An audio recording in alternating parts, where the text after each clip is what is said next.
जय हिंद, नमस्कार साथियों। स्वागत है इस प्यारे से प्लेटफॉर्म ऑडिटरी की क्लासेस पे। आज के सेशन में हम लोग देखेंगे चैप्टर 5 के टॉप 20 क्वेश्चन। ठीक है, क्लास 12 हिंदी के काव्य खंड का जो आपका 5वां चैप्टर है कवित, उसके टॉप 20 क्वेश्चन आज के सेशन में हम लोग देखेंगे। तो आप लोग वीडियो में अंत तक बने रहें। यदि वीडियो पसंद आता है तो वीडियो को लाइक करिए, और जो हमारे चैनल पर नए हैं हमारे चैनल को सब्सक्राइब कर दीजिए, और अपने दोस्तों के पास शेयर भी ज़रूर करिए ताकि उनकी भी तैयारी बढ़िया हो सके। तो चलिए दोस्तों शुरू करते हैं। सबसे पहला प्रश्न क्या कहता है, रत्नाकर त्रिपाठी किस कवि के पिता है? रत्नाकर त्रिपाठी किन के पिता है?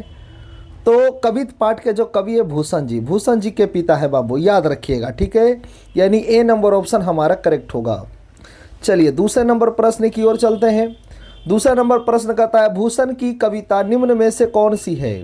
भूषण ने कौन सी कविता लिखी है? तो कवित पाठ लिखे हैं। कौन सा पाठ लिखे हैं? कवित। याद रखिएगा बाबू, यानी बी नंबर ऑप्शन बिल्कुल करेक्ट होगा।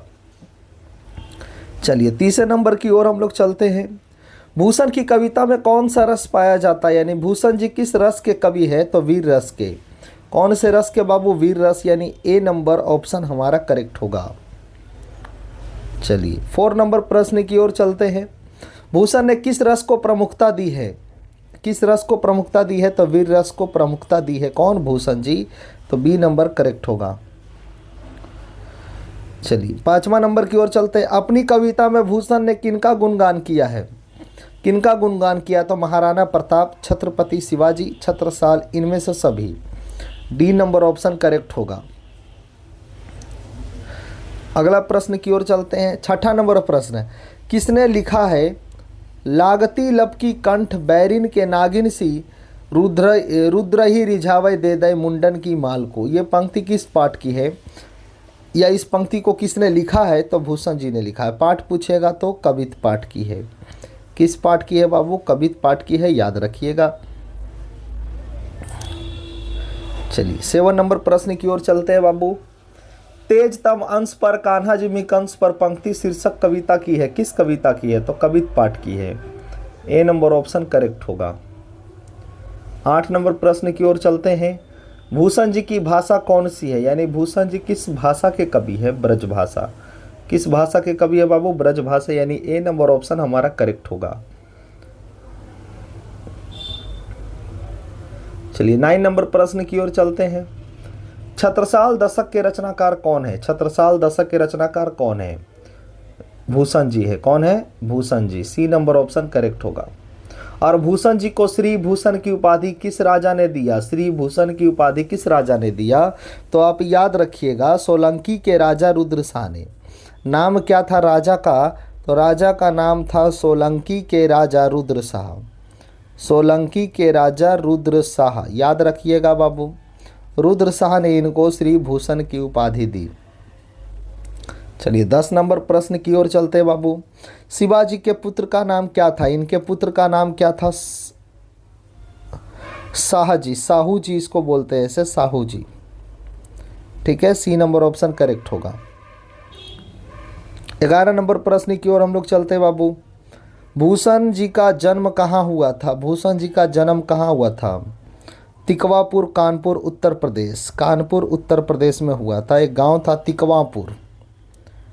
तिकवापुर कानपुर उत्तर प्रदेश में इनका जन्म हुआ था, याद रखिएगा। भूषण जी का जन्म किस वर्ष हुआ था? भूषण जी का जन्म किस वर्ष हुआ था? बताइए बाबू। 1613 में हुआ था। भूषण जी का जन्म किस वर्ष हुआ था? 1613 में। कहाँ हुआ था बाबू? तिकवापुर कानपुर उत्तर प्रदेश में, याद रखिएगा। चलिए अगले प्रश्न की ओर चलते हैं। 30 नंबर प्रश्न।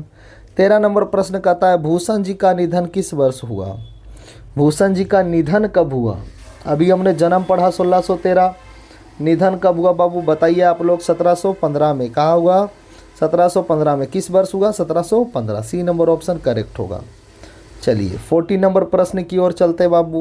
भूषण की कृतियाँ कौन कौन सी है? भूषण की कृतियाँ तो छत्रपति शिवाजी भी है, शिवाजी की प्रशंसा, छत्रसाल दशक, इनमें से सभी होगा, यानी डी नंबर ऑप्शन हमारा करेक्ट होगा। 15 नंबर, ये भी प्रश्न वही है, भूषण की कृतियाँ कौन कौन सी है? शिवराज भूषण, शिवा बाबनी, छत्रसाल दशक, इनमें सभी डी नंबर ऑप्शन करेक्ट होगा। 60 नंबर प्रश्न की ओर चलते हैं बाबू। भूषण की अन्य कृतियां या अप्राप्य कृतियां कौन कौन सी है? तो भूषण हजारा, भूषण उल्लास, दूषण उल्लास, इनमें से सभी डी नंबर ऑप्शन बिल्कुल सही होगा। तो उम्मीद करते हैं कि ये सारे प्रश्न आपको समझ में आए होंगे।